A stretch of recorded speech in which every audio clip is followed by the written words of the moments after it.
et le temps un peu contraint de ce panel, qui n'en demeure pas moins pertinent et particulièrement intéressant. Premièrement, parce que vous avez sans doute déjà lu ce dont il s'agit, les indices d'attractivité et de stabilité. Monsieur le Premier ministre, bienvenue. Les indices d'attractivité et de stabilité de l'Institut Amadeus, qui existe depuis 2019 et qu'il nous est donné non seulement d'analyser, mais de mettre en perspective par rapport à vos pays, vos expériences et ce qu'ils peuvent nous en dire. Alors ces indices que je vous invite à télécharger, vous pouvez le faire à travers le site Amadeus, nous rappellent quels sont les critères de confiance nécessaires pour que l'industrie puisse être innovante, que cette industrie puisse employer ou être en capacité d'employer des citoyens dans les différents pays et donc puisse permettre un développement endogène des économies interconnectées entre elles. On va essayer d'y revenir dans ce panel. Alors, ce panel nous permettra d'avoir une vision lusophone, puisque j'ai à ma gauche un ancien Premier ministre de Guinée, un peu de Guinée-Bissau. J'ai à sa gauche un ancien ministre de la Défense et des Affaires étrangères de Guinée-Bissau. J'ai un petit peu plus loin Djibril Fall, qui est professeur à la LSI, mais qui a aussi beaucoup travaillé sur la manière dont on peut mettre en avant les Reminities, comme on le dit, à travers une structure Remit Aid qu'il a créée en 2003 pour que cette mobilité financière puisse agir pour concrètement aider au développement et aider au développement durable et au financement de ce développement. Et un petit peu plus loin, mon collègue du Sénégal, Moubarak Lo, économiste sénégalais, qui a beaucoup travaillé sur la manière dont, à partir d'une dégradation, en tout cas c'est sur ce sujet que je l'interrogerai, à partir d'une dégradation de la note souveraine, c'est le cas du Sénégal à travers l'actualité récente, je l'interrogerai là-dessus, en tout cas mise en avant par le FMI d'une soi-disant, je mets beaucoup de guillemets, dette cachée de 7 milliards de dollars, on peut évidemment obérer ou en tout cas peser sur le développement économique d'un pays. Alors, cet indice que vous avez lu, en tout cas je vous incite à le faire, comporte 70 sous-indicateurs. C'est un peu une sorte de boussole dans ce qu'on appelle l'analyse risque pays pour savoir où, comment, avec qui investir. Et cette étude permet de travailler sur ce que j'appellerais les fondamentaux des performances africaines, la compétitivité, l'attractivité, la résilience des économies africaines, dopées, je vous le rappelle, par une croissance annuelle supérieure à la croissance mondiale, 3,6%, et évidemment permise, pour ne pas dire amplifiée, par la ZLECAf et la mise en place de la zone de libre-échange continentale africaine, lancée en 2017 et pleinement active en 2021. Et que nous dit cet indice, et j'en terminerai par là pour mon propos liminaire, c'est que le Maroc, pour la 3e fois consécutive, se situe en haut du classement et que le Maroc est le premier pays africain de ce classement, donc dans cette continuité mélangeant à la fois une performance durable et structurelle avec une note de 79,73 sur 100 et que de facto cela nous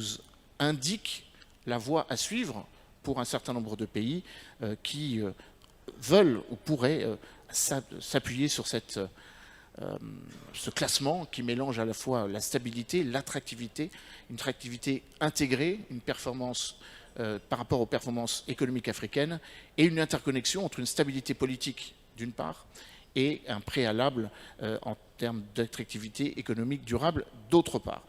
Et inversement, cette stabilité, je vous le rappelle, même si elle n'est pas optimale, doit rester le premier élément pour garantir un investissement compétitif et donc de facto permettant une croissance inclusive. Tout ça est inscrit dans les différentes lignes de ce rapport. Alors, comme je vous le disais, j'ai la chance d'avoir un ancien Premier ministre de Guinée-Bissau, un ancien ministre des Affaires étrangères du Cap-Vert, un collègue qui fréquente beaucoup les agences de notation, ce sera d'ailleurs une de mes questions, car je vous le rappelle que l'Afrique est notée par des acteurs exogènes et il n'y a toujours pas d'acteurs endogènes qui puissent noter la performance économique africaine. Et notre ami Moubarak Lo, en tant qu'économiste, évidemment, complétera le propos. Alors je vais me tourner pour la première question, Monsieur le Premier ministre. Vous qui êtes issu d'un pays lusophone, est-ce que vous voyez des perspectives, une certaine forme de comparaison ou tout simplement des atouts, des apports qui pourraient être utiles pour votre pays par rapport au classement Amadeus et ce qui est révélé dans ce rapport? Merci. Premièrement, je voulais avant tout exprimer ma gratitude pour l'invitation qu'ils m'ont fait pour participer à cette conférence et aussi remercier tous les gouvernements du Royaume du Maroc pour cette situation.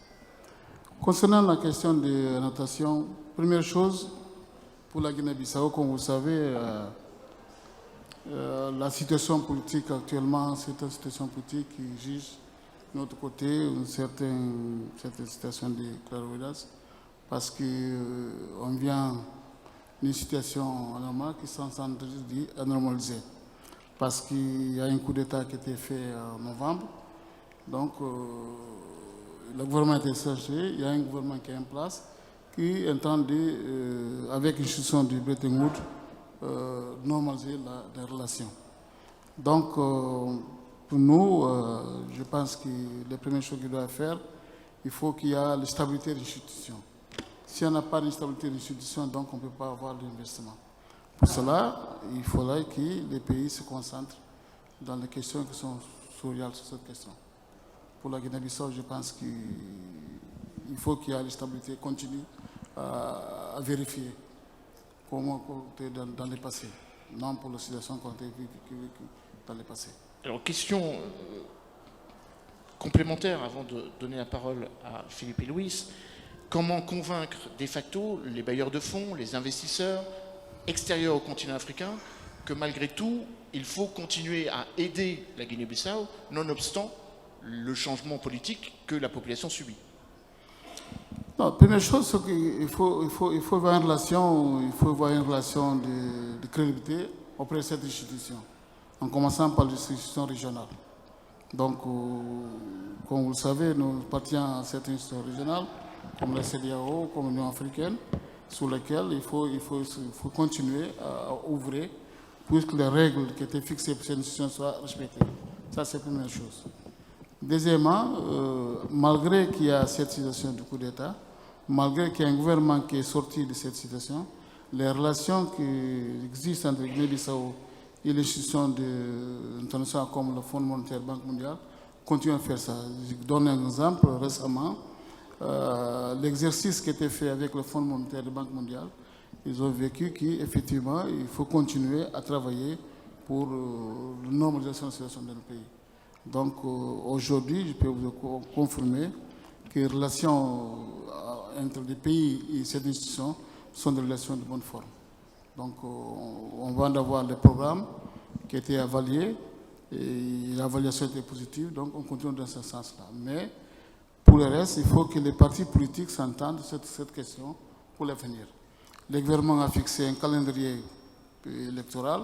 Il fallait que tout le monde soit d'accord que cette calendrier électoral soit respecté et soit effectivement organisé pour faire ça en décembre le 6. Merci, Monsieur le Premier ministre. Je vais me tourner vers mon vieil ami et fidèle compagnon Philippe Luis Tavares, en me réjouissant de le voir ici et évidemment en me désolant que son parti politique, que je connais bien, le Mouvement pour la démocratie, ait malheureusement perdu les élections. Mais après tout, comparaison n'est pas raison, le Cap-Vert est exemplaire dans l'alternance au pouvoir ou la cohabitation. Et quand ce n'est pas l'un, c'est l'autre.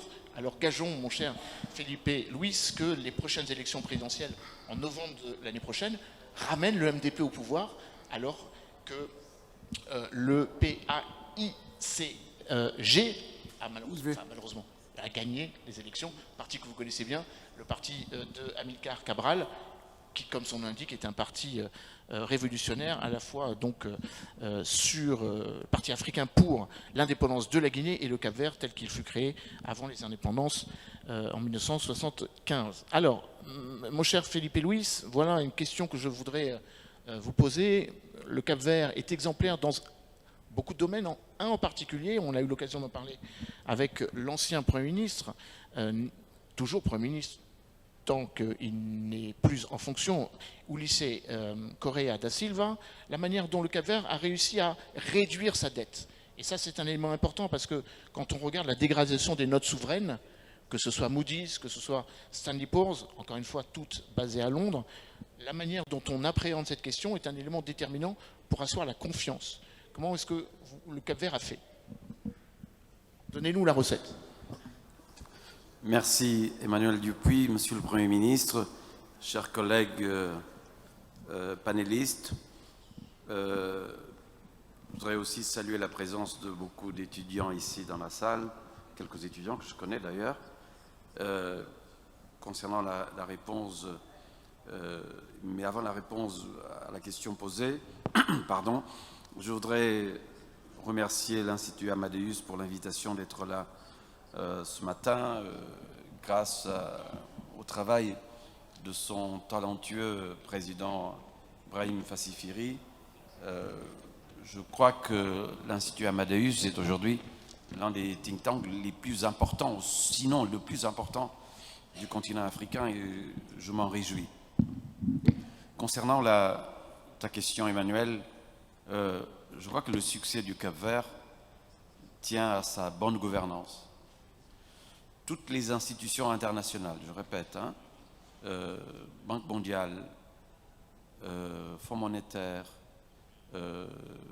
nos partenaires de développement ont dit récemment, il y a 3 mois de cela, que le Cap-Vert était le pays le mieux gouverné de l'Afrique.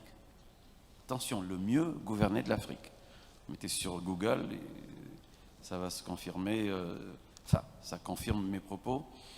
Ça, c'est très important, c'est la bonne gouvernance. Le succès de mon pays, c'est la bonne gouvernance, la stabilité politique et la cohésion sociale. D'abord, la stabilité politique. Vous savez que depuis notre indépendance, depuis l'ouverture politique, la démocratie en 1991, là, dimanche dernier, on a organisé les 8e élections législatives de notre histoire, avec des alternances politiques. Et pour nous, on a commencé à voter à 8 h du matin, les urnes se sont fermées à 18 h, à 20 h, on savait qui a gagné et qui avait perdu. Et lundi matin, on était tous amis à nouveau, le pays fonctionne, l'alternance politique, c'est très important pour nous. C'est un facteur de stabilité politique, le fait que tous les partis politiques sont dans le jeu démocratique. Donc la stabilité politique fait en sorte qu'on ait une cohésion sociale qui est vraiment la base de tout. Le Maroc, là aussi, cette cohésion sociale, cette stabilité politique, le bon fonctionnement des institutions qui ne sont pas contestées, à commencer par la Commission nationale qui organise les élections. Personne ne met en doute la vérité des urnes, personne. Et ça, c'est très important dans notre continent. Ce n'est pas vrai partout. Il y a des problèmes, il y a des... D'ailleurs, l'étude, l'indice d'attractivité et de stabilité publié par l'Institut Amadeus montre clairement qu'il y a 2 Afriques. Une Afrique qui va plutôt bien, où les institutions sont fortes, avec des pays crédibles, des pays stables, bien gouvernés, et malheureusement une autre Afrique avec des défis encore très importants à relever. Je pense que le secret du Cap-Vert, c'est la bonne gouvernance avant tout. C'est un pays qui a été toujours bien gouverné depuis des années, et ce n'est pas par hasard que nous sommes considérés aujourd'hui comme, en ce qui concerne le critère bonne gouvernance, comme le pays le mieux gouverné de l'Afrique. Alors, merci Luis Felipe, justement par rapport à ce risque d'une Afrique à deux vitesses. Une Afrique réformatrice, une Afrique qui serait forte, résiliente, parce que les investisseurs y perçoivent une capacité à se penser dans le temps long par rapport à une bonne gouvernance, par rapport à un leadership incarné et par rapport à des institutions stables, et une Afrique qui décroche, une Afrique plus vulnérable.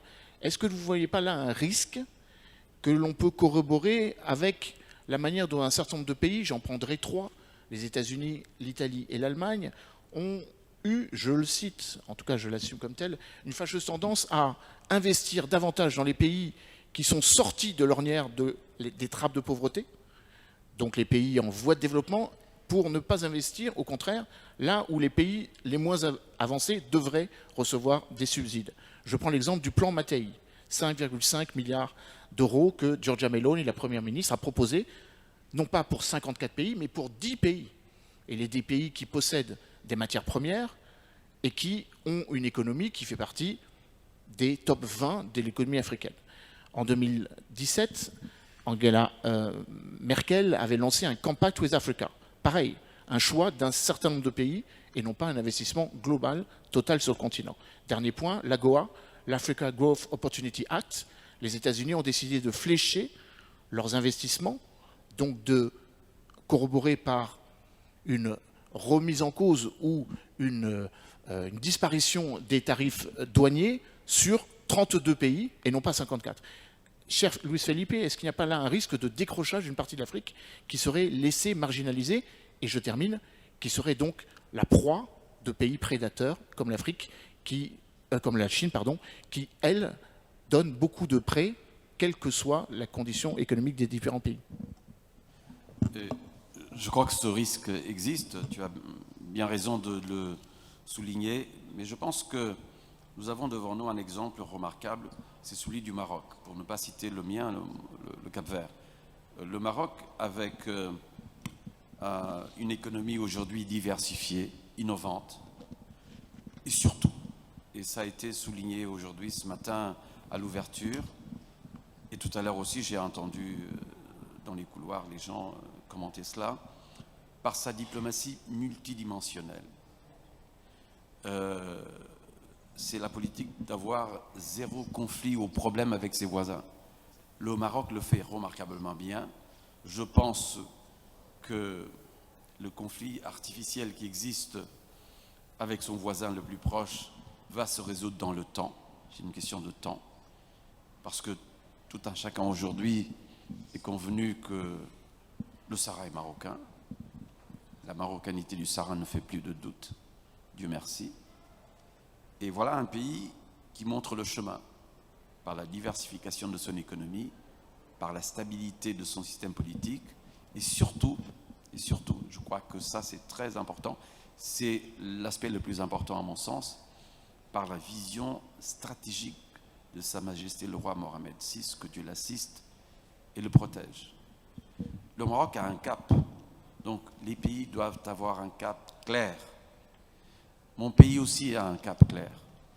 Vous savez, nous avons aujourd'hui un taux de croissance en Afrique supérieur à 7% et un taux de chômage de 4,5%. Quand j'ai dit à mes amis africains, ils me disent, mais le Cap-Vert, 4,5% de taux de chômage, c'est pas possible. Ah oui, c'est vrai. Taux de croissance de 7%, malgré le Covid, malgré tous les problèmes qui nous ont fortement impactés, mais je crois que le secret, c'est la bonne gouvernance. Mais le risque, Emmanuel, pour finir sur ta question, le risque existe, mais le défi aujourd'hui doit être relevé par la jeunesse africaine. On a parlé ce matin que l'Afrique aura 2,5 milliards d'habitants bientôt, avec une moyenne d'âge de 20 ans, donc un continent très jeune. Je crois que l'espoir, c'est la jeunesse africaine. Et il faut continuer de travailler et montrer l'exemple à travers la bonne gouvernance, la stabilité politique, le bon fonctionnement des institutions. Ce sont des aspects fondamentaux pour garantir une croissance à long terme et surtout l'amélioration des conditions de vie des citoyens. Parce que quand on fait de la politique, si on ne le fait pas pour améliorer les conditions de vie de nos concitoyens, ce n'est pas la peine de la faire. C'est ça le côté noble de la politique, c'est servir l'autre, servir son pays. Et je crois que Sa Majesté le fait d'une manière, à mon sens, brillante. Le Maroc, le peuple marocain est dans l'esprit même de la vision royale. S'il y a un royaume qui travaille pour la cohésion nationale, territoriale, c'est bien le royaume du Maroc.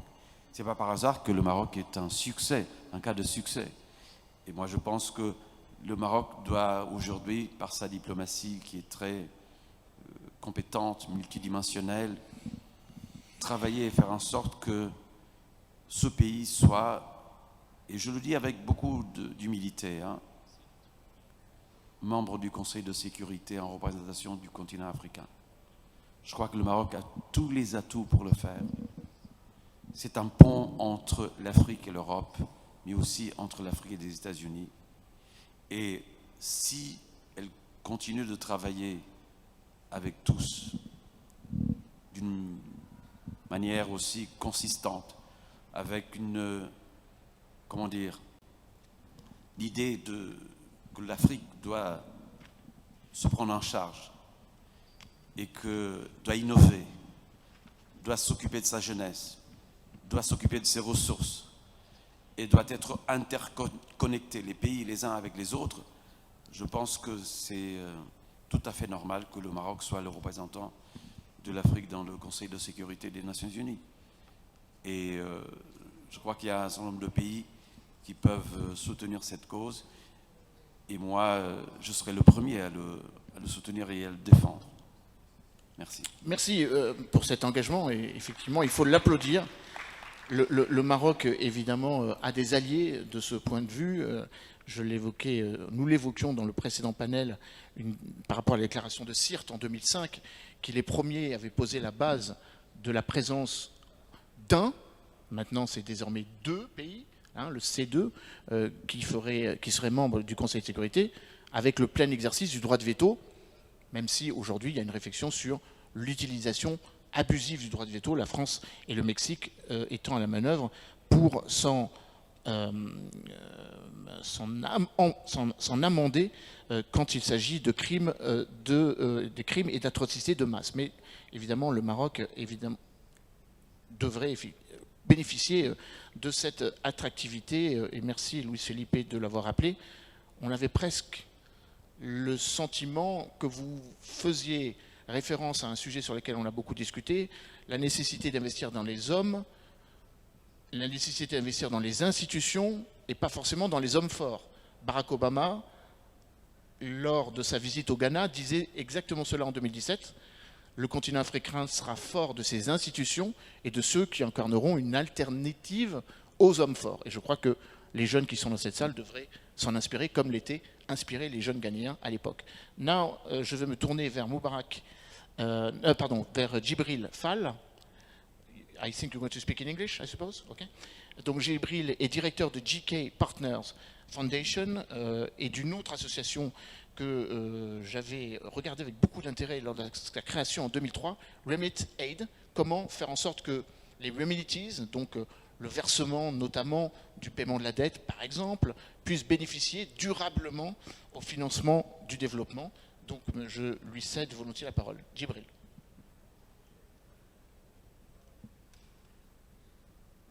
Yes, thank you very much.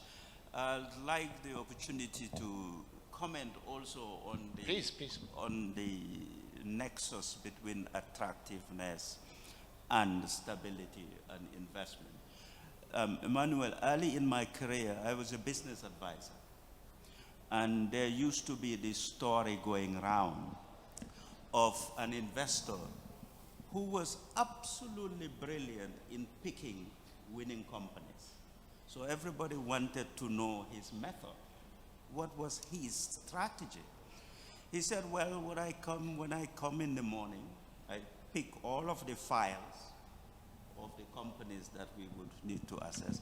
I throw them in the air, and they fall down, and I'll pick one, and And then people are saying, wow, what is it? When they fall, do you give them codes and do a dispersal map and do some analysis? He said, no, I pick one at random because I want to invest in a lucky person. So he said, the assumption is by the time the file has arrived, they are all generally good. So he's looking for the one who's lucky enough to be the random person. The importance of that story is that the methodologies we use, be it in sovereign credit rating or the indices, all of them are kind of essential in setting up the bar, but they're not enough. And we see that the evidence of that in many places. Take, for example, earlier in my academic career, also I used to study instability, political instability. In the mid-90s, when I did a study of which countries were more politically unstable, it was not surprising that there was a European country in it. And that country was Italy. Between 1945 and 1995, Italy had 53 governments. That is, on average, more than one a year. Since then, it has become relatively stable through Romano Prodi and Berlusconi. But since then, there has been, in the past 20 years, 16 governments. Yet it almost never, it was a G7 and a G8. It didn't affect it. So we know that you need the fundamentals, but it's not enough. We also find it when we see major rush in investment moving to places, like in Silicon Valley, whereby investment is being attracted, not by stability, but by uncertainty. People are investing to harness uncertainty. So the big lesson then, especially to developing countries, is absolutely, yes, you need to get that solid base, but you do not then give up simply because you don't have it. Because there are other countries, and I don't want to start naming many countries, that have all of these other factors that you see in Africa who are attracting the investment. Furthermore, most likely Mr. Mubarak Law would talk about it, we find how unjust and unscientific some of the credit rating systems are and how biased they are to and against different countries. So I think the lesson of this Amadeus Index is that, as you've mentioned, there's over 70 sub-elements to it. Those are the things that one needs to home in to effectively guide a solid and a steady counter-cyclical and resilient flow of investment. And I'll just add one additional point on that. And we've seen it in Morocco, we've seen it in other countries that are successful in this. So you have that solid base, maybe 50, 60%, but you also use other means to attract investment that is patient capital. Many countries successful in that by attracting their diaspora. Because that diaspora investment will come in when even things are difficult. It is counter-cyclical in nature. And as I've heard before, when you're doing an assess, people say, oh, what's your exit plan? There is no exit plan. So we're going to make it success. And in coming and staying, it also gives encouragement to others, friends, and other investors to accompany that patient capital that is coming in. Thank you. So maybe one additional, yes, of course, we can give you a very big hand. Very rapidly, Jibril, before giving the floor to Mubarak, isn't it the time that we have a ranking company in Africa, or an African ranking company in London? I disagree with that. You know, the African Union has a commitment to create a ranking system. And there are some countries that are not even ranked. My country, small country, the Gambia, does not have a credit rating. And I advise small countries, and I say, don't do it. All it would show is that you are very bad. The ranking system is rigged. I'm saying this on public record. It is rigged. You can see the strategy. I was part of a campaign about 20 years ago for the recognition of the flow of remittances to be recognized as a factor in credit, sovereign credit rating. By the way, that is now the case. But can you imagine, 20-something years ago, you have countries that every year it is certain that hundreds of millions will come in hard currency, and it had no factor at all when the stability, economic, financial stability of the country is assessed. So all these rules are made from time to time. I'm not dismissing them, but I'm saying it's responsible by maybe 40 or 60%. The major investments in Morocco here and else country, the investors did not do it entirely because they said, wow, these statistics are good. The statistics, they are good, and then they looked at it and they saw other things that Morocco is doing. Maybe they had maybe the king influenced them. Maybe the government spoke to them. There were other attractions. It's like when you are investing in people, we see it. We've invested in, you invest in a person who does a business and it fails. And you invest in them again because you are investing in that person because they are likely to get it right. It will fail now, but it's not. So, long story to your answer, I don't think it's necessary that Good, we have fair our enough. own rating company that repeats. Either it repeats what the story is being told, or the outsiders who we want to attract, they'll dismiss it. Thank you for this frank and substantive response, dear Djibril. Alors maintenant, last but not least, Moubarak Lo, économiste, on a besoin de vos éclairages pour que vous nous disiez si oui ou non il y a une dette cachée que le FMI a mise en exergue dans votre pays, le Sénégal. Je rappelle que le Sénégal a vu sa note dégradée par Moody's, B3. Il est passé de B+ à B par Standard & Poor's, et cela a occasionné le gel de 1,8 milliard d'euros d'aide du FMI. Donc, deuxième question, faut-il aussi constamment ou seulement s'appuyer sur les bailleurs de fonds et les banques d'investissement traditionnelles, le FMI, la Banque mondiale, sachant que depuis une dizaine d'années sont venus sur le marché de nouveaux investisseurs, de nouveaux partenaires, de nouveaux bailleurs de fonds dont les conditions ne sont plus du tout les mêmes. L'Asian Investment Infrastructure Bank en 2014, la New Development Bank des BRICS en 2015, et bien évidemment avec un certain nombre de concurrences de plus en plus fortes entre ces bailleurs de fonds. Je voudrais que vous nous disiez cela et que vous nous disiez surtout, en plus de ces questions précises, est-ce que l'indice Amadeus est de nature à inciter le Sénégal à suivre la même voie qu'a prise le Maroc? Oui, merci beaucoup. Je vais réagir d'abord sur l'analyse de Djibril Fall tout à l'heure concernant les agences de crédit. Effectivement, il faut savoir ce qu'on veut. Parce que quand on fait une notation, c'est pour pouvoir attirer des investisseurs. Et les investisseurs ne sont pas seulement en Afrique, je dirais qu'ils sont surtout dans le monde. Et donc, il ne s'agit pas de faire une note pour se donner une bonne note. Parce que, bon, de toute façon, les investisseurs font ce qu'on appelle la triangulation. Donc, ils vont comparer les notations des différentes agences. Et donc, il vaut mieux essayer d'influencer la notation. C'est-à-dire, c'est peut-être le combat qu'il faut mener. Les agences qui existent, comme Standard & Poor's, comme Moody's, comme Fitch, faire en sorte qu'ils intègrent plus d'éléments dans la notation. Bon, moi-même, j'ai bâti beaucoup d'indices. Je suis un statisticien, ingénieur diplômé de l'INSEE en France. Et je gère 8 indices aujourd'hui.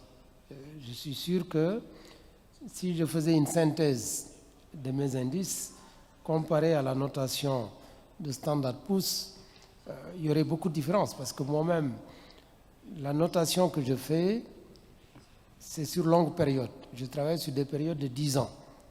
Quand je fais l'évaluation d'un pays, je regarde sa solidité sur 10 ans. Donc, ce n'est pas une information le ministre des Finances a dit quelque chose à l'Assemblée qui va impacter la notation. Je pense qu'il faut peut-être changer l'esprit de la notation, parce que ce qu'il y a derrière, ça va impacter les taux d'intérêt, ça va impacter l'investissement, donc c'est des enjeux très élevés. Je pense qu'il faudrait que l'Afrique, avec ses soutiens internationaux, parce que d'autres pays pourraient engager la même bataille, faire en sorte qu'il y ait, disons, une amélioration de ces critères de notation. À cet égard, d'ailleurs, je commence par la fin. Les indices d'Amadeus sont dans ce cadre, parce que si vous regardez l'indice de stabilité, l'indice d'attractivité, c'est très corrélé avec les indices que je fais. Je me suis amusé un jour à regarder les classements, c'est souvent les mêmes. Nous, les statisticiens, on ne regarde pas nécessairement le classement premier, deuxième, troisième. Mais si vous regardez la classe des meilleurs, vous allez trouver les mêmes pays. Ça veut dire qu'il y a une corrélation très forte entre ces indices. Donc, c'est ce type d'indice qu'il faut essayer d'encourager. Faire en sorte que les pays soient mesurés par rapport à leur performance réelle. Parce qu'en termes disons, d'assessment, d'évaluation d'un pays, vous avez trois éléments. Le premier élément, c'est l'évaluation de la, disons, de la solidité institutionnelle. Bon, donc la stabilité est dedans, l'absence de conflit, la bonne gouvernance, ça c'est le premier élément. Je pense que on ne peut pas, et si vous regardez les indices de Moody's ou de Standard & Poor's, vous n'allez jamais trouver ces éléments. Donc c'est fondamental de regarder ce premier élément. Le deuxième élément, c'est les facteurs de compétitivité structurelle. Donc vous regardez le capital humain, vous regardez les infrastructures, vous regardez la profondeur du financement dans l'économie, vous regardez les capacités technologiques, la capacité de recherche et développement. Ces éléments également, vous n'allez pas les trouver dans les indices d'Amadeus ou de Moody's. Et le troisième élément, c'est les aspects finances publiques. Et si vous regardez les indices Moody's, les aspects macroéconomiques aussi, la croissance, on peut la dette publique. C'est une parenthèse d'ailleurs pour parler tout à l'heure de la dette du Sénégal, mais également l'équilibre des finances publiques. Ça, ce n'est qu'un élément parmi tout ce que je viens de dire. Et je pense qu'il faudrait donc progressivement arriver à avoir des notes qui reflètent ces trois niveaux. Maintenant, concernant la dette du Sénégal, effectivement, au début, on a utilisé le mot dette cachée. Ce n'est pas le plus important parce que, disons, l'essentiel, ce n'est pas transcrit dans les comptes publics. C'est le bon mot. Non, est-ce que c'est fait de manière intentionnelle ou c'est une erreur ou bien il y a une dette qui a été faite en dehors des circuits? C'est ça la bataille, en fait, de transparence. Mais ce n'est pas le mot caché. On ne peut pas cacher une dette. Parce que si vous allez au niveau des banques, les banques ont toutes les dettes en leur possession. Ils savent ce que l'État leur doit. Mais l'État a tardé à les mettre de manière stratégique. Bon, c'est ça l'erreur. L'État a retardé l'inscription dans le budget de l'État. Et je dois même vous dire que beaucoup de pays procèdent de la même manière. Aujourd'hui, si vous faisiez un audit de la dette de beaucoup de pays, vous allez trouver, certains même disent que certains pays ont même des niveaux d'endettement plus élevés. Bon, voilà. Maintenant, est-ce qu'il faut s'éloigner du FMI, de la Banque mondiale, et chercher, disons, d'autres bailleurs? Moi, je dis non. Je pense qu'on ne peut pas se passer du FMI. Le FMI, son rôle n'est pas de financer les économies. Ça, ce n'est pas son rôle le plus important. C'est de pouvoir, disons, faire un audit et un suivi très serré pour pouvoir dire aux autres que le pays est bien géré. C'est ça le rôle du FMI. Maintenant, derrière, le FMI va appuyer pour soutenir les finances publiques et la balance des paiements, mais ce n'est pas le plus important. Donc, on ne peut pas se passer du FMI. On ne peut pas se passer non plus de la Banque mondiale, parce que la Banque mondiale est un bon partenaire pour nos pays. On ne peut pas se passer de tout le monde. Je pense que le plus important pour un pays, c'est d'être sérieux. Et c'est d'avoir de bonnes politiques publiques. Quand vous avez de bonnes politiques publiques, notamment cohérentes, vous allez créer de la confiance. Je pense que cette conférence est bâtie sur ce mot de la confiance. Et quand vous avez la confiance, les gens vont venir. Et pour avoir de la confiance, ce n'est pas quelque chose aussi que vous allez fabriquer en un jour. C'est sur la durée. Un pays comme le Maroc, les gens viennent investir parce qu'ils se disent que si j'investis, je vais avoir peut-être pas le rendement le plus élevé, mais je suis sûr, comparé au risque dont je fais face, j'aurai un rendement correct. C'est pourquoi les gens viennent investir au Maroc, ils viennent investir à Maurice, en Égypte, au Cap-Vert. Donc il faut bâtir cette confiance en Afrique, fabriquer cette confiance sur la base de politiques publiques menées sur la durée. Merci. Merci Moubarak. Alors il nous reste très peu de temps, mais je ne voudrais pas léser la salle. Je crois que je vais donner la parole à d'éventuelles questions. Ensuite, je vous poserai une dernière question à l'ensemble du panel. Donc y a-t-il des personnes qui veulent poser une question ou faire une remarque? Évidemment, courte, cela nous arrangerait tous.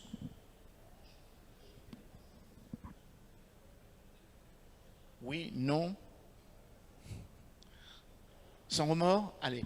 Donc, je vais... Oui, non, mais je m'adresse évidemment aux plus jeunes d'entre vous. Non pas que je favorise les plus jeunes, mais si vous avez des questions à poser, c'est le moment. Hein. Vous avez un ancien Premier ministre, un ancien ministre des Affaires étrangères et de la Défense, un économiste ultra célèbre au Sénégal et notre ami britannique dont les cours à la London School of Economics sont aussi tout à fait remarqués et remarquables. Alors moi j'avais peut-être une question, s'il n'y a pas... Ah, jeune homme, allez-y, je vais vous-même vous donner le micro. Allez-y, venez.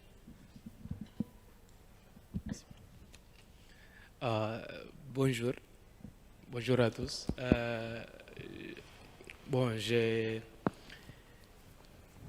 Premièrement, je vais remercier l'Institut Amadeus pour cette opportunité et les panélistes. Je pense qu'ils ont bien détaillé les infos. Moi, en étant un étudiant bissau-guinéen ici au Maroc, aussi africain, je voudrais demander par rapport à l'actuelle situation géopolitique mondiale, quelles sont les opportunités que l'Afrique globale peut offrir à les étudiants après les études. Alors, on commence par vous. Hein. C'est un concitoyen. Allez-y, Monsieur le Premier ministre. Merci. Effectivement, c'était une question bien soulevée. Mais avant de répondre à la question rapidement, c'est pour dire que je suis tout à fait d'accord avec le ministre Tavares concernant ce qui est passé au Cap-Vert. Donc aujourd'hui, la cohésion sociale en Afrique, c'est très important. Parce que la cohésion sociale et la bonne gouvernance qui amène que le Cap-Vert aujourd'hui, c'est un pays qui est connu au niveau mondial, comme la France en Afrique, de bonne gouvernance. Donc pour saluer le Cap-Vert, pour l'élection qu'ils ont fait, pour le résultat qu'ils ont fait, et pour dire que c'est tout à fait d'accord les remarques que cet Tavares a fait. Sur la question que l'étudiant bissau-guinéen a soulevée, aujourd'hui, première chose, c'est la jeunesse. La jeunesse s'entend étudier. Pour moi, pour les Bissau-Guinéens, première chose, c'est la confiance au pays. Beaucoup d'étudiants, dans le cadre de coopération, surtout, je parle de Bissau-Guinéens, ils viennent étudier à l'étranger. Après, je ne dis pas qu'ils refusent de retourner au pays, mais ils ne retournent pas au pays. Donc, chaque fois, les cas concrets de Guinée-Bissau, on a des difficultés surtout dans certains secteurs, comme l'éducation et la santé. Si vous voyez au Portugal, là où je suis ambassadeur, les médecins Bissau-Guinée inscrit dans l'ordre du médecin au Portugal, c'est plus dans l'ensemble que tous les médecins qui sont en Guinée-Bissau. Mais quand vous demandez à ces médecins de retourner, les gens disent non, je ne peux pas retourner parce qu'il y a ceci, c'est ça. Non, moi je pense qu'il faut avoir confiance au pays. Il faut faire les efforts. Je ne dis pas que les efforts, on doit les faire d'autre manière, mais c'est notre pays, c'est notre avenir. Aujourd'hui, avec la géopolitique internationale, la question du multilatéralisme est mise en cause. Je pense qu'il faut profiter des relations bilatérales, surtout dans ces cas-là entre Maroc et les pays africains, Maroc, Guinée-Bissau, dans les cas qui sont formés les cadres et que ces cadres-là sont capables de vous retourner. Parce que l'avenir du pays, c'est la jeunesse. Et toutes les statistiques qui nous ont montré qu'à l'Afrique, d'ici 2030, 2060, 60 sera une Afrique des jeunes et que les jeunes sont plutôt pour le développement de ce pays-là. Donc aujourd'hui, on ne parle pas des années 70, mais plutôt on parle des années pour l'avenir. Et dans vos cas-là, vous qui sont étudiants ici, au Maroc, je ne vais pas vous demander, mais on vous supplie, après la formation, retourner, engager, donner votre avenir. C'est normal que vous posez la question, pourquoi je vais revenir s'il n'y a pas de conditions de travail? Mais les conditions de travail, on crie. On va les crier, c'est nous-mêmes avec nos efforts, avec tout l'État, mais aussi on demande que l'institution soit crédible. Pour notre cas de Guinée-Bissau, les choses numéro 1, c'est la stabilité politique. Donc si le pays, il n'y a pas de stabilité, là c'est tout à fait d'accord que les gens ne retournent pas. Mais il faut travailler pour que la stabilisation du pays soit possible et que les institutions soient capables de permettre d'assumer la responsabilité, d'engager ces jeunes cadres qui sont capables de retourner au pays après les formations. Merci, voilà, Monsieur le Premier ministre. Donc vous rappelez une vérité absolue. Un pacte social consiste à ce que chacun ait des droits, mais des devoirs, et que bien évidemment la jeunesse qui est éduquée au Maroc revienne au pays pour faire bénéficier de ses richesses et de son approfondissement. On appelle ça la mobilité circulaire. Donc c'est une façon aussi de concevoir que la migration peut être un élément mutuellement bénéfique si on vient retourner au pays pour investir dans le capital humain. Et puis dernier point, ça nécessite pour nous aussi une responsabilité de pouvoir créer des emplois. Je rappelle qu'il faudrait créer annuellement 25 millions d'emplois sur le continent africain, quand péniblement on en dépasse à peine les 5 millions. Donc il y a aussi une responsabilité de tous ceux qui doivent investir pour créer sur place les conditions d'un juste retour. Philippe Louis, ton commentaire par rapport à la question? Je voudrais juste dire à mon cher compatriote, parce qu'on est un pays voisin, un frère, le Cap-Vert et la Guinée-Bissau, ce sont des pays frères. Je te réponds d'une manière très simple. Tu sais, samedi dernier, j'ai un fils qui a fait ses études aux États-Unis. Samedi, c'était ce qu'on appelle la graduation, là-bas, à l'université de Boston, où il a fait ses études. Et le conseil que je lui ai donné, parce qu'il m'a posé la même question, je rentre au pays, je lui ai dit, mais moi je vais t'aider d'une manière très simple. Je te donne une feuille de papier, un stylo, je fais l'encadrement institutionnel du projet que tu vas concevoir pour créer ton entreprise et s'en sortir toi-même. Donc je lui ai donné un stylo, pas encore parce qu'il est aux États-Unis, mais dans 3 semaines, 1 mois, il sera au Cap-Vert. Je lui ai donné un stylo, une feuille de papier. Je ferai l'encadrement institutionnel de son projet, mais c'est à lui de développer le projet et de le réaliser surtout. Et ça, c'est ce qu'il faut faire. Hein. Croire en soi-même et bâtir son propre projet, créer de l'auto-emploi, comme on dit. Ce soir, je vais rencontrer nos étudiants capverdiens au Maroc. J'étais il y a quelque temps avec eux ici pour les mobiliser pour des questions politiques. Ils ont tous voté pour moi d'ailleurs. J'ai fait le plein des voix ici des étudiants capverdiens au Maroc. Bravo. Et je vais leur dire quelque chose de très simple. D'abord remercier le pays où ils sont, le Maroc. Ils ne sont pas beaucoup, ils ne sont pas nombreux ici au Maroc. Mais ils sont dans les filières au secteur clé pour le développement de notre pays. D'autant plus qu'ils viennent d'un pays lusophone, donc ils parlent portugais. Mais ils ont tous réussi. Hein. Là, j'ai une vingtaine qui ont très bien réussi. Des médecins, ils ont été formés, ils sont médecins aujourd'hui. Il y a 10 médecins sur 20 étudiants, des ingénieurs. Et on a créé un écosystème au Cap-Vert pour les aider à monter leurs projets avec un système bancaire qui est très favorable, avec l'aide de l'État bien sûr, pour des questions de taux d'intérêt, pour l'encadrement institutionnel, l'aide au départ, parce qu'ils ont besoin d'un peu de cadrage, d'orientation. Et je crois que c'est ça qu'il faut faire. Il faut leur donner des outils. Et je les ai visités dans les hôpitaux, les médecins, hein, pour des médecins, dans les hôpitaux marocains. Et j'étais très fier parce qu'ils faisaient des consultations en Darija. Des lusophones au départ. Et d'ailleurs, ça m'a donné beaucoup d'espoir parce que je veux apprendre le Darija aussi. Mon ami le colonel va m'apprendre, qui est dans la salle, je salue. Mais c'est avoir confiance en soi. Hein. Il faut que tu aies confiance en toi, monter ton projet. C'est vrai que l'encadrement politique est important, la stabilité. Et la confiance, c'est très important. Aie confiance en toi, bâtis ton projet et va de l'avant. N'attends pas, l'État est un facilitateur. Ce n'est pas l'État qui va créer ton emploi. Tu vas le créer toi-même. Bon courage. Alors je me permets, puisque le Premier ministre me l'a glissé, je reconnais là l'esprit très, prospectif, du visionnaire de Louis Felipe, parce que monsieur est étudiant en médecine.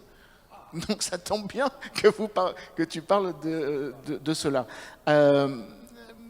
Jibril, maybe your thoughts on what the gentleman said, and an overall question about if you would have to take away one or two elements which is in the Amadeus strategy, what would be for your country a path to follow to obtain as much as Morocco has obtained as positive results? Yes, the first part about the students, just to mention that given the mobile nature of talent that we are in, it's no longer totally necessary to contribute to development in your country by physically being there. So in diaspora and development studies, we refer to 3 types of return: actual, virtual, and circular. So yes, you can finish as a doctor and go home, that's actual. Or you can remain where you are and virtual contribute by doing short trip. And in the future, you may still be able to operate. If you are a surgeon, you can do telemedicine and be based at Boston and operate a patient in Cape Verde. It will be possible, it's happening now. Or circular in nature, that you spend some time there and move. So that's broadly speaking. My country of origin is the Gambia. It's a small country with lots of potential, and the stability we're talking about. For the past 10 years, we used to have a dictatorship, and that ended about 10 years ago. We have a solid democracy. That stability, without any doubt, you can see what we call the democratic dividend. Because of that, even us, the diaspora, have resources that we held previously. We are no longer holding it in New York or Netherlands. We have invested it in the country. And that have encouraged, and this is my point, that encourages other investors to come. But Gambia and other countries would do very well to depend significantly on Gambians for investment. Gambians don't have all the money, and I say this per country, they don't have all the money, but it's what they do that would attract the bigger sum from the non-Gambians. And finally, we've done some work recently on, just as you know we can measure FDI, there has been for the longest time no methodical manner of measuring diaspora direct investment. With partners including the Frederick Ebert Foundation, we developed a new methodology and we piloted it in Gambia. And year 2024, Don't laugh at the numbers I'm going to give you because we're a small country. In 2024, FDI into Gambia was about $245 million. Really nothing. Remittances that year was 779. But diaspora direct investment was over 300 million. This is separate from remittances. So we have the feeling that if we apply this methodology along the lines of Amadeus and what Mubarak was saying, that we need alternative methodologies. Not that we are shutting down this, but we have alternative, credible ones. So with diaspora direct investment, if we do this in many countries, I think we would find the soft spots there that would link it to FDI and also to diaspora savings, the resources we are holding abroad and not bringing to our capitals. Thank you, Djibril, for that mention. Mubarak, le mot de la fin pour répondre à notre camarade et sur l'indice en particulier aussi. Oui, je pense qu'il faut les deux. En général, quand vous sortez de l'école, vous avez besoin d'être formé. Donc, il faut que des opportunités se créent en termes d'emploi salarié. Parce que c'est là où on vous forme. Peut-être plus tard, maintenant, vous pouvez évoluer dans disons, l'entrepreneuriat. Mais ça, c'est l'environnement du pays qui le permet. Donc, le meilleur service que les pays peuvent rendre, c'est l'aspect institutionnel. Moi j'insiste sur ça en Afrique. On n'insiste pas assez. C'est la qualité des institutions. Ça, c'est la porte d'entrée. Si vous n'avez pas de qualité des institutions, rien ne peut se faire. Bon, après, maintenant, il faut les réformes. Il faut des investissements. Il faut de la stratégie. Mais la base, c'est d'abord la qualité des institutions. Donc, c'est le meilleur investissement qu'on peut faire dans nos pays. Parce que, je donne un exemple, dans un pays, il suffit d'avoir un bon gouvernement qui prend le pouvoir. Et dans les années qui viennent, tout va changer. Et donc aujourd'hui, c'est vraiment la porte d'entrée. Pour ce qui concerne les indices, j'en ai parlé. Moi-même, dans les indices que je gère, je mets tous les pays en développement. J'ai pas fait, les gens m'ont toujours poussé à faire des indices pour l'Afrique, j'ai refusé. Donc je gère un indice avec 115 pays. Donc vous allez trouver la Malaisie, la Turquie, tous ces pays. Ça permet de comparer. Et je pense qu'il ne faut pas avoir peur de la comparaison. Mais le développement, c'est à nous. C'est à nous d'améliorer nos institutions, la qualité de nos institutions. Et tout va suivre. Le reste n'est que technique. Merci. Merci beaucoup pour ce mot qui n'est pas un mot de la fin, mais qui permet de rappeler effectivement l'investissement dans la formation des bonnes institutions. On a cité notre ami Hassan Saoud, et de ce point de vue, j'insiste sur le fait que pour avoir de bons leaders, il faut aussi que chacun puisse être formé au bon exercice de son métier, et donc l'investissement dans la sécurité est aussi une façon d'asseoir une démocratie sur le long terme où chacun respecte les missions régaliennes. Et de ce point de vue, le Maroc est exemplaire car il forme des formateurs qui ensuite nourriront un écosystème qui permettra d'avoir de l'interopérabilité, de l'interaction, une philosophie commune. Et c'est cela qui peut-être aurait permis d'éviter des coups d'État, en tout cas dans votre pays, Monsieur le Premier ministre, puisque vous avez le triste privilège d'être parmi les plus récents coups d'État avec le Madagascar, en tout cas depuis maintenant moins d'un an. Alors merci Augusto, merci Philippe et Louis, Djibril et Mubarak pour cette conversation. Je m'excuse du fait qu'on n'ait pas pu donner davantage la parole, mais nous sommes évidemment contraints par le temps. Et comme je vois que les hostilités ont commencé de l'autre côté, je vous invite à traverser la salle pour un petit moment de détente bien mérité pour nous tous. Et je vous demande d'applaudir encore nos 4 panélistes.